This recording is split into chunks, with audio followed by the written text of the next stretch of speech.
Hello mga Jai, samahan nyo nga ako for today's video. In 3 to 4 weeks nga mga Jai ay kailangan ko na nga tumigil sa aking pagtatrabaho. Kitang-kita naman ang ebidensya na lumalaki na nga itong aking tiyan.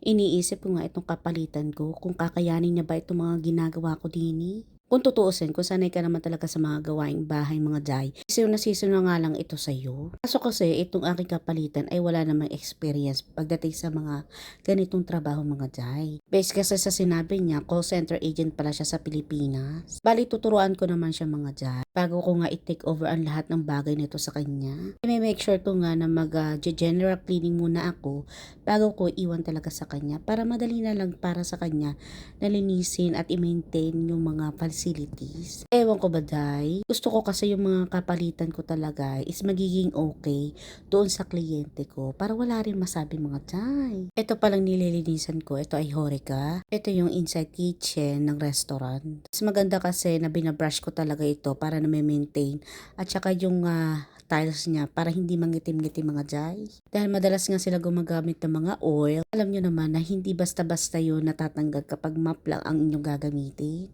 Kaya brush at tubig talaga ang panangga ko dito mga Jai.